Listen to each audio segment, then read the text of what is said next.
On me dit que c'est parti. Allons-y. Les questions. Pour le frère, c'est répondu. Pour le frère, c'est répondu. J'avais 2 questions, non? Non, j'avais une question, mais ça a été répondu. Ok. Ben, tu peux la rappeler peut-être. Alors, c'était ma question, c'était est-ce qu'une personne qui ne croyait pas en Dieu pouvait être guérie? Oui. Oui, c'est pour ça que je dis ça. En fait, en matière de... Il faut bien suivre les principes. Il faut très bien suivre les principes.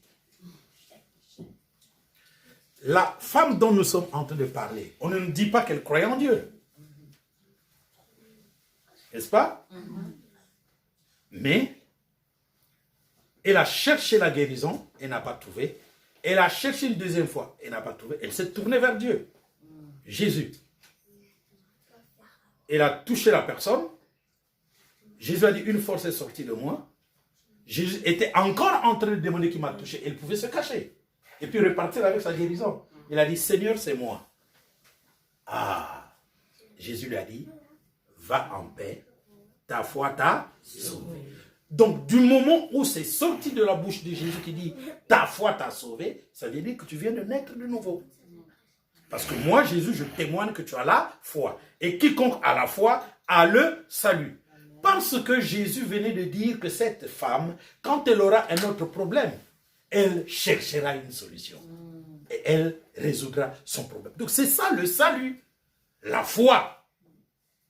C'est la foi qui donne la guérison. Donc une personne qui n'est pas née de nouveau peut très bien guérir. Pourquoi? Parce que la guérison ne dépend pas de la personne. C'est Dieu qui guérit. Et Dieu ne fait point exception de personne.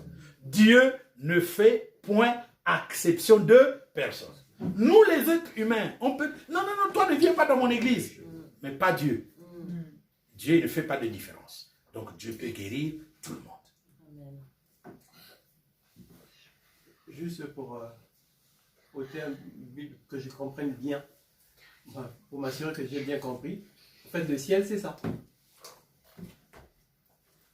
Ça, c'est pas le ciel. Semblable. Non, ça, c'est pas le ciel.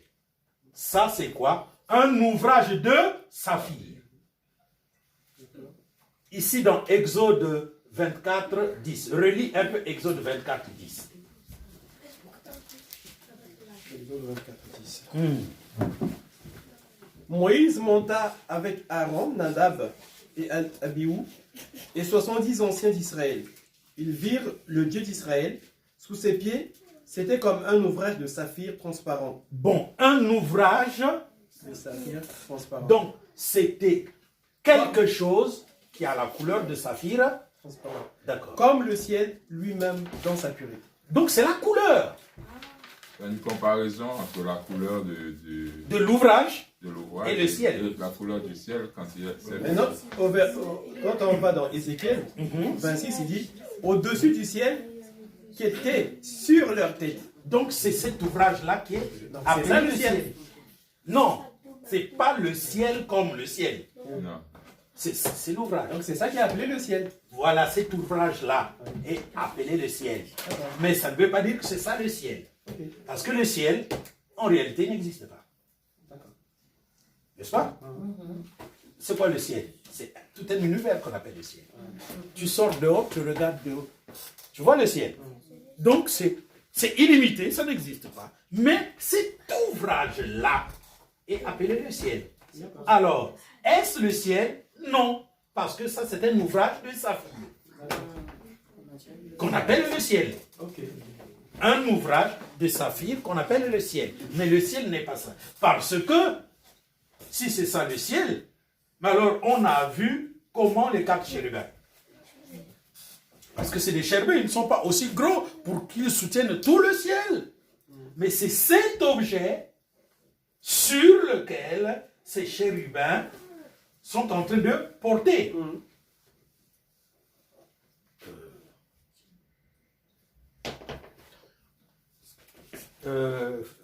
Fouillez-moi Ézéchiel 1 sur Google.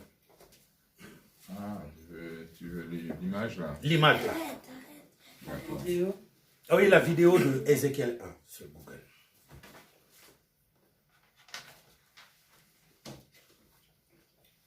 Parce qu'il y a un monsieur qui a bien représenté ce ciel. Ce ciel, c'est un ouvrage. Voilà pourquoi j'ai dit c'est comme un serveur. C'est quelque chose sur lequel le Seigneur se tient debout pour planer dans l'air. Pour se déplacer. Pour se déplacer. C'est sur YouTube. Oui, sur YouTube. Oui, c'est celui-là. Ça, c'est les chérubins.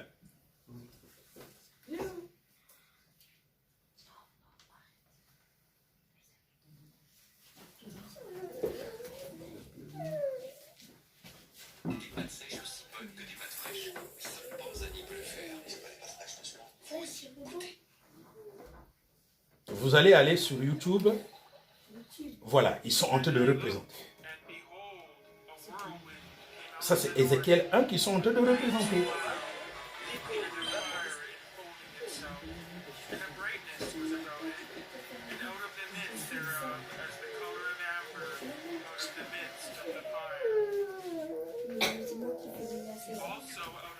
Bon, là, on représente les 4 chérubins.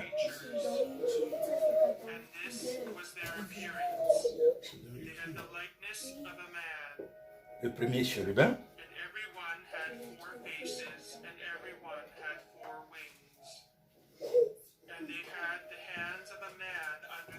Vous pouvez regarder ça sur vos...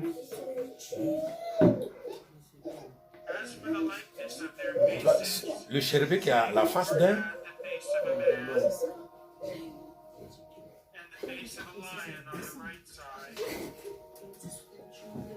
Dans Ézéchiel, on nous présente comme un chérubin avec 4 faces, 4 faces, 4 faces.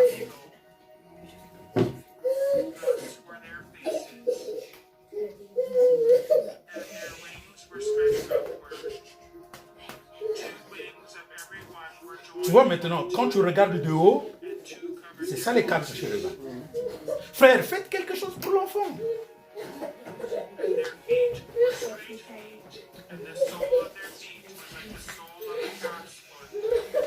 Hein, ça c'est la description. Vous êtes en train de voir ça? Tu nous l'avais déjà montré, frère. Oui, mais c'est un peu de regarder sur vos...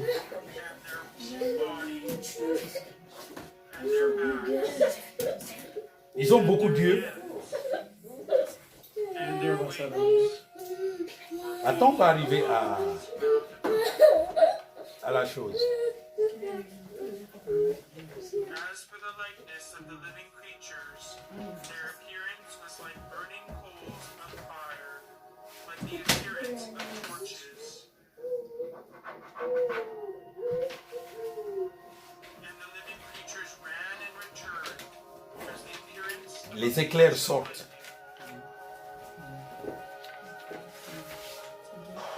Vous savez pourquoi il y a des éclairs? Mais parce que Dieu a quitté le ciel, il est venu sur la terre. Dans notre atmosphère où il y a des vents cosmiques.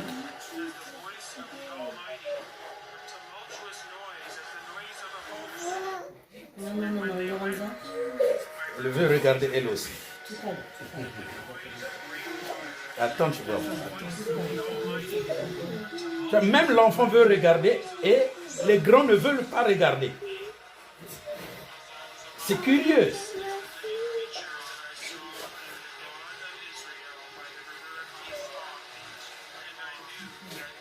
Maintenant, vous verrez qu'au-dessus d'eux, il y aura l'ouvrage en question. Et le trône sur l'ouvrage. Bon, ça, c'est les roues. Vous voyez comment ils ont représenté ça? Ça tourne de tous côtés. Donc là, ça tourne. Il y a une roue qui tourne de ce côté, il y a l'autre. Donc ça tourne de tous côtés.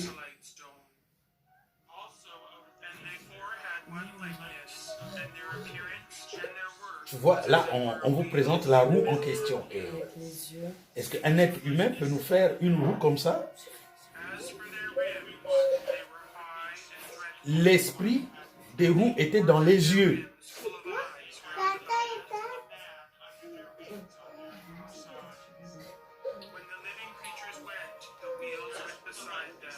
Partout où partaient les roues, c'est là où les chérubins partaient. il y a 4 chérubins et il y a 4 roues. Il y a 4 roues. Voilà. Donc vous comprenez, c'est les roues qui... Mais au milieu, il n'y a rien.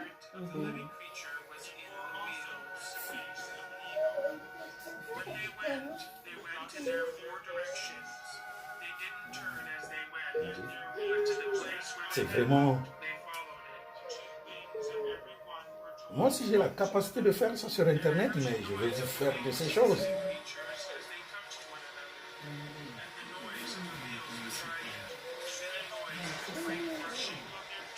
Comment il a fait ça? Oui, les magiciens, hein, c'est pas si calculé.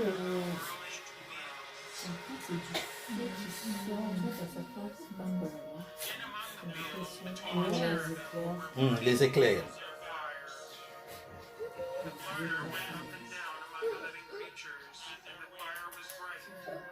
Et ça, c'est bronzé. Hein?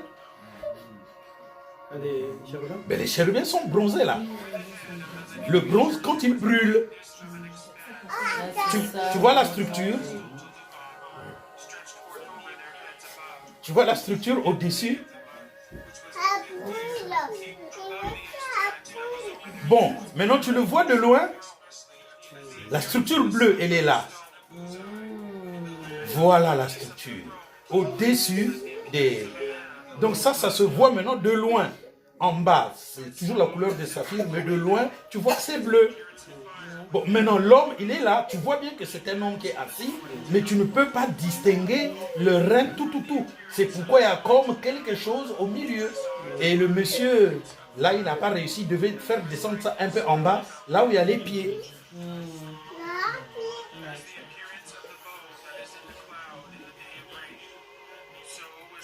Vous comprenez? Donc le trône a la même couleur que l'ouvrage de saphir. Donc c'est une chose. Maintenant cette chose-là, on appelle ça quoi? C'est un serveur. Parce que c'est quelque chose au-dessus duquel il est. Ok? Bien. Alors on peut éteindre et vous allez continuer de suivre à la maison. C'est une bonne représentation. Quand quelqu'un vous a fait du bon travail, vous aimez le travail.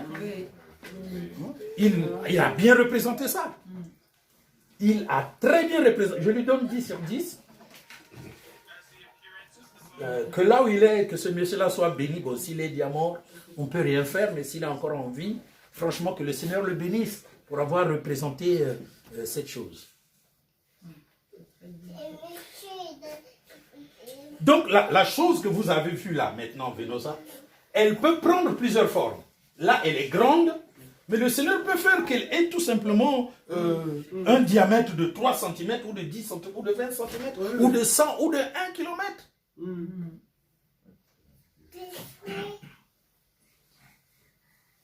Quand j'ai fouillé sur Google, dans le journal que je vais faire sortir, il y a même les gens qui représentent le Seigneur sur la montagne. Ils représentent comme une forme de vaisseau spatial en haut, pouvant entourer tout le Sinaï. Déjà, c'est une ouverture d'esprit. Parce qu'il y avait un vaisseau spatial, mais encore, il y avait un dôme. Donc, le vaisseau spatial est descendu, et donc peut-être sur un rayon de 10 000 km ou 50 000 km, il y avait tout autour un dôme. Tout autour. Un dôme. Donc, un champ magnétique. Quand Israël devait combattre, le champ se levait tout simplement. Et Israël combattait les autres parce qu'il fallait les éliminer. Le Seigneur permettait qu'ils combattent parce que, en effet, il ne pouvait pas directement les écraser. Écraser les ennemis d'Israël. Ça n'aurait pas appris à Israël d'apprendre à combattre. Parce que nous sommes ici pour apprendre à nous perfectionner. C'est très important. C'est pourquoi l'épreuve est une très bonne chose.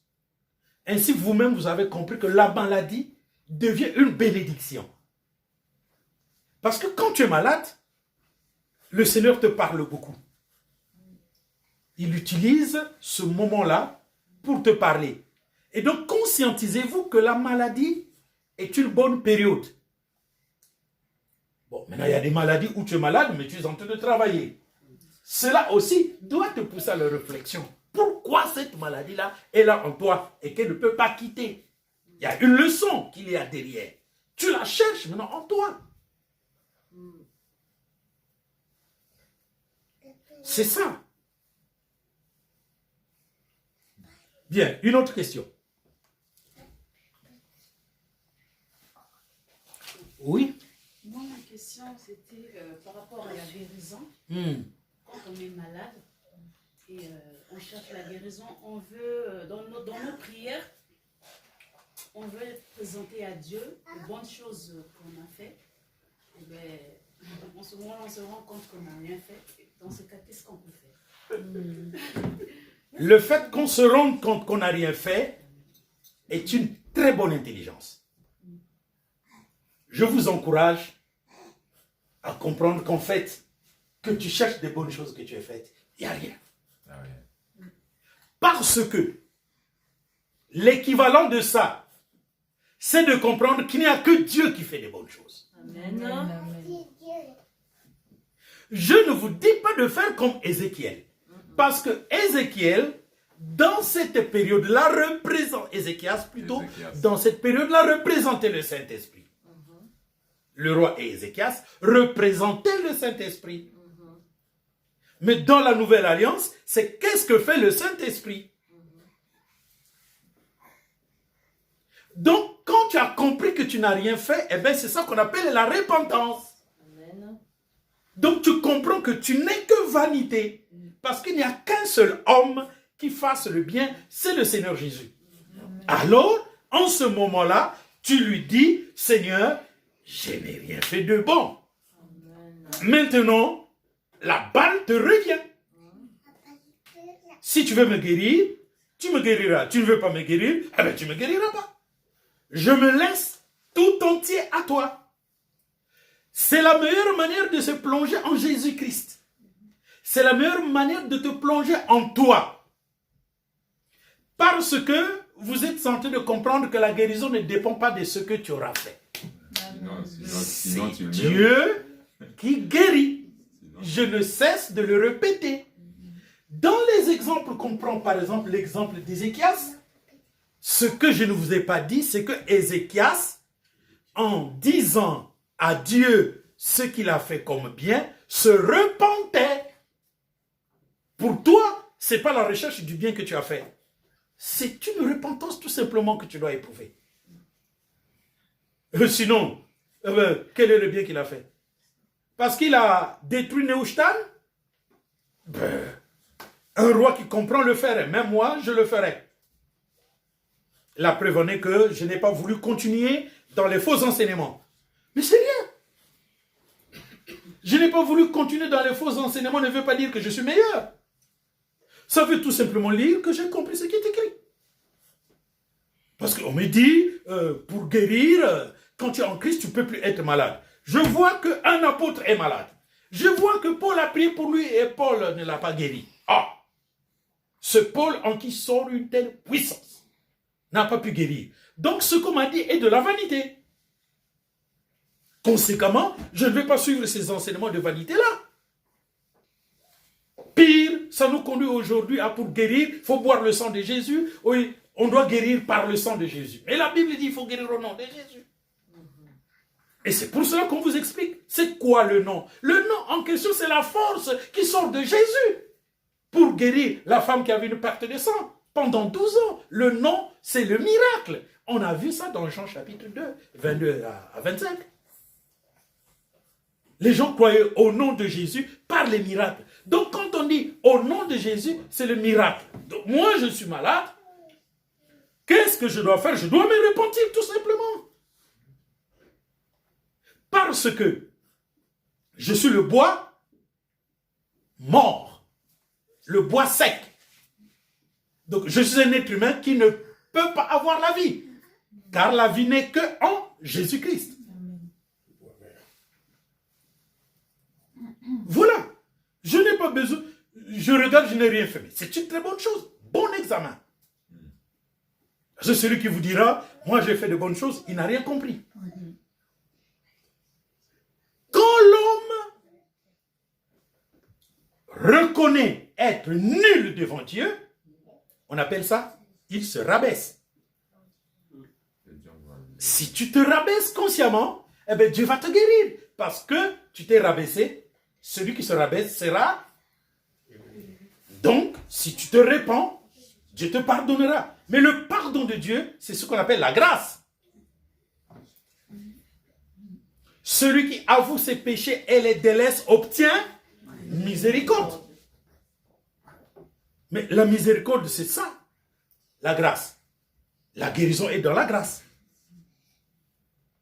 Donc, la chose importante qui a été faite, c'est que on a cherché de bonnes choses qu'on peut présenter devant Dieu et qu'on n'en a rien trouvé. Ça, c'est l'esprit de la repentance.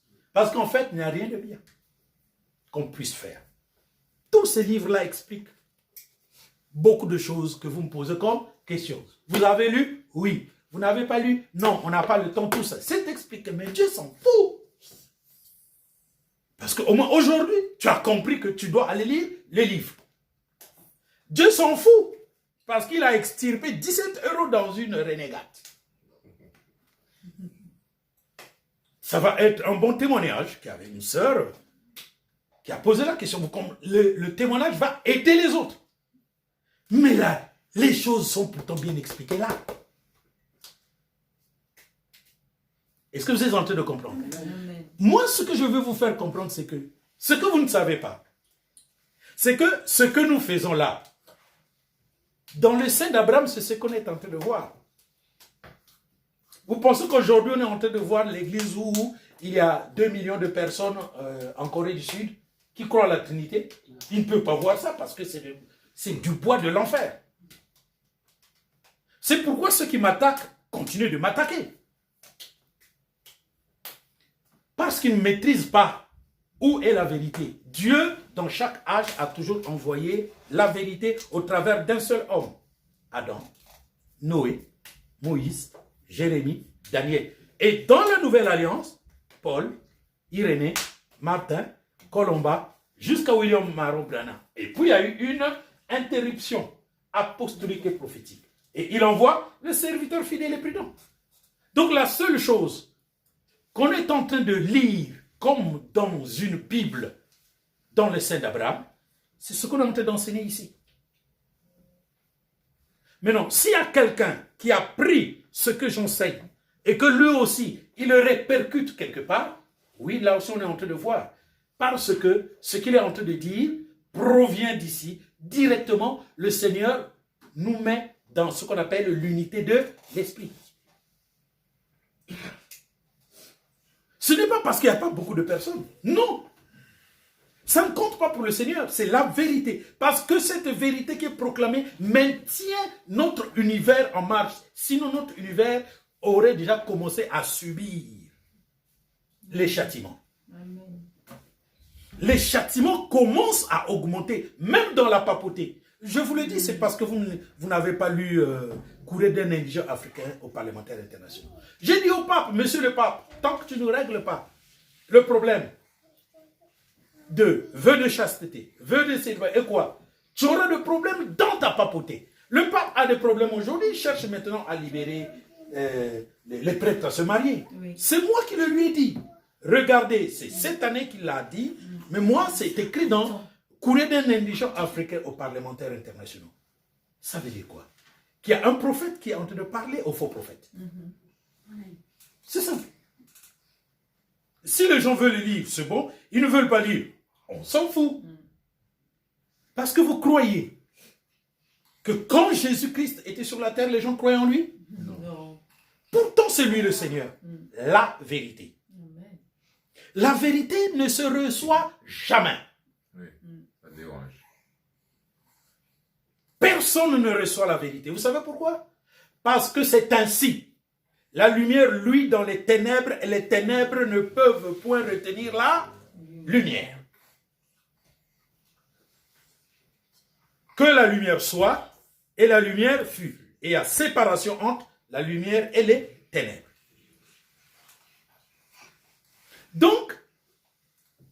au travers de ces enseignements, je regarde sur les... Je vois des vidéos. Parfois, je n'ai pas cherché une vidéo. Il y a quelqu'un qui envoie. Boum, je regarde, je dis, waouh, ils sont en train de faire du grand travail. Je fais du grand travail. Parce que j'écoute, je dis, non, non, là, il n'a pas bien compris. Ah non, là, il a retiré. Ah non, là, il a ajouté. Je vois. Pas seulement sur Jésus-Christ est noir, mais surtout sur ce qui vient. Ils prennent mes enseignements, ils veulent introduire ça dans l'enlèvement. Je n'ai jamais parlé de l'enlèvement que le Seigneur vient nous enlever aujourd'hui. Je n'ai jamais dit ça. Les pauvres sont obligés de bifurquer et quand ils bifurquent, tu sens que ça ne marche pas. Ils vont se créer des religions aussi. Ils sont en train de se créer des religions. Ils vont prendre tout ce que je prêche et ils vont mettre l'enlèvement là-dessus. Vous êtes en train de vous tromper. Ce qu'ils ignorent, c'est que Dieu les voit. Frère, les gens ne savent pas que Dieu les voit. Vous savez pourquoi? Parce qu'ils sont obnubilés par l'intérêt. C'est ça. Ils sont obnubilés par l'intérêt. Donc, dans cette affaire de Ézéchias qui s'est mis, toi aussi tu vas dire, tu vas chercher, oui Seigneur, j'ai fait, tu as fait quoi? Nous sommes dans la nouvelle alliance. Exactement, même moi quand je regarde ma vie, je ne trouverai rien de bon. Mais parce que ce que je prêche, ce n'est pas de moi. J'ai reçu l'augmentation de la connaissance. Ben, je n'allais pas fabriquer cette augmentation de la connaissance. Il n'y a pas plus tard que ce matin. Qu'est-ce qui m'a réveillé? Qu'est-ce qui m'a réveillé? C'est la force tranquille. Le Seigneur était en train de me parler de la force tranquille. J'ai dit, oh Seigneur, ça, quand je vais écrire ça,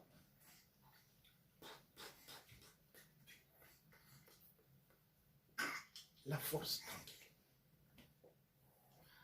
Jésus a dit, ce n'est pas ceux qui entrent dans l'homme qui sourit, hein? Mais ceux qui sortent dans l'homme. Est-ce que vous maîtrisez vos paroles que vous dites? Non. Est-ce que vous savez que ce que vous dites va s'accomplir? Oui. Ah, si vous le savez, vous allez tourner votre langue 7 fois avant de parler. Parce que c'est de la puissance que vous libérez. Et c'est pourquoi Dieu a dit, ne dors pas avec la colère. Il faut que tu fermes la porte que tu as ouverte. Parce que la colère que tu as, si tu ne la fermes pas, elle s'accomplira. Donc il te donne un temps. Il y a un temps où la force est permise qu'elle soit là. Sinon, elle se déclenche. La force est tranquille. Elle était là en Jésus. N'est-ce pas?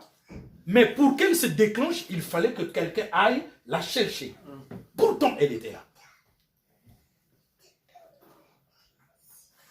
Donc, la maladie ne peut pas impacter Jésus. La maladie qu'avait la femme, c'est rien. Mais c'est ce qui sort de Jésus qui est quelque chose. Maintenant, si cette femme-là ne va pas croire, elle va périr. Pourquoi? Parce qu'il y a une telle activité que Dieu a faite pour elle. Fort heureusement, celle-ci a cru. Maintenant, ramenez ça à aujourd'hui. Mon frère, ma soeur, tu dis quoi de cette parole qui t'est enseignée? Tu dis quoi? Tu fais quoi avec? Tu fais quoi avec?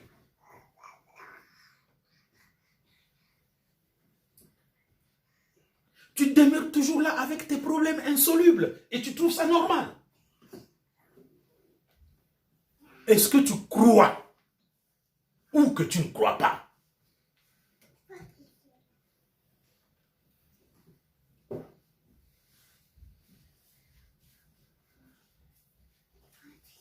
Hier, j'ai rêvé la tunique, une tunique rouge, bordeaux, ou avec deux traits derrière, de part et d'autre. Ici 2 traits, ici 2 traits, que nous étions en train de porter. À l'intérieur, nous avions un vêtement blanc avec des motifs de couleur bleue. C'était très beau. Notre tunique. J'ai vu notre tunique. Et on m'a donné une ceinture. Comme vous voyez le linge des femmes, et on ferme ça, ça fait comme le motif d'une fleur, que je mettais là, au niveau de la poitrine. Mais sœur Antoinette n'était pas d'accord que je mette ça au niveau de ma poitrine. C'est la vérité. Oui, elle voulait que je mette ça au niveau de la ceinture. J'ai dit non, je dois mettre ça comme ça et je me suis vu marcher avec. Conséquemment, elle n'a pas voulu porter sa tunique à elle. Parce qu'elle avait un problème du fait que je mettais ça là. Et c'est Élie qui, lui, il a porté sa tunique et il me suivait. Je vous ai vu, hein? Je m'arrête là. Ce que vous avez fait avec la tunique.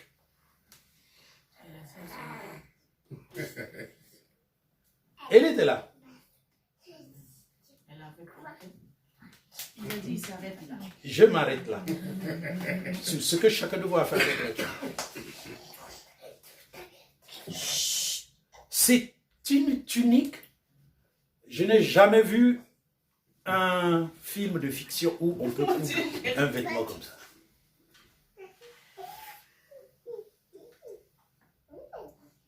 J'ai vu les enfants, j'ai vu beaucoup d'autres personnes. Parce que nous devions rentrer pour construire la ville des aigles. Et je me suis retrouvé dans l'église de Brazzaville. Et j'ai encore avec moi la disposition. J'étais fier dans ma tunique.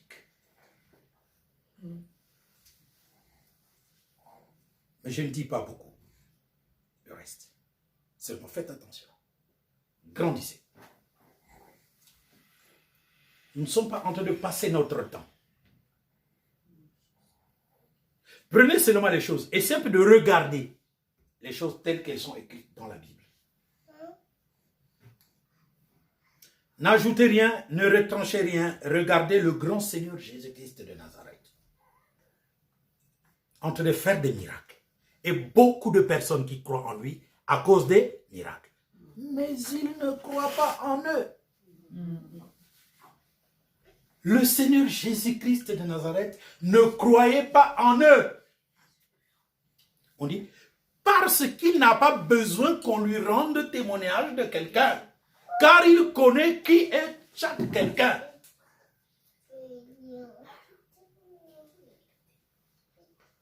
L'œuvre de Dieu appartient à ceux qui bossent, à ceux qui travaillent, à ceux qui cherchent Dieu.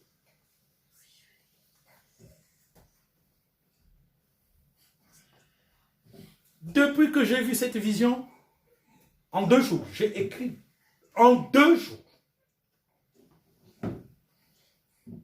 J'ai écrit 150 pages. Un livre, quoi, 2 jours. Non, c'est 2 livres. Le don d'opérer les miracles et aujourd'hui le don de prophétie. Il est très studieux. Comment est-ce qu'un étudiant va faire? En 2 jours, depuis que tu as vu la vision, en 2 jours, tu as écrit 2 livres. 150 150 pages. Ça fait 2 livres, ça? Oui, 2 livres. Parce que c'est des petits livres. Chaque don spirituel, un livre. Chaque don spirituel, un livre. Je viens de terminer le don de prophétie. Donc, il reste 3 dons. Et c'est une suite. Et c'est extraordinaire. Le premier don de la parole de Dieu, parmi les 9. Vous connaissez le premier don? Non. Le don de la parole de sagesse. Le deuxième don, vous le connaissez? Le don de la parole de connaissance. Le troisième don, vous le connaissez? Le don de la foi. Le quatrième don, vous le connaissez? Le don de guérison. Le cinquième, D'opérer des miracles. le don d'opérer les miracles. Le sixième, le don de prophétie. Il y a un lien. Parce qu'il faut d'abord que Dieu manifeste en toi le don de la parole de sagesse, pour que tu te comportes comme le voudrait le Seigneur. Or, tu ne peux te comporter comme le voudrait le Seigneur que quand tu as le don de la parole de connaissance, qui vient après. Donc, Dieu regarde d'abord que tu veux bien te comporter, maintenant il t'explique pourquoi ce comportement-là, il est bon.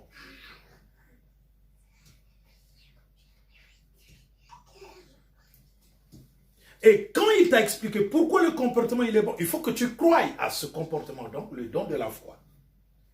Dès que tu commences à avoir la foi, il peut guérir le corps. Si tu expérimentes le don de guérison, tu peux croire au don de l'opération des miracles. Beaucoup de personnes ne croient pas au miracle de Dieu parce qu'ils n'ont jamais été guéris.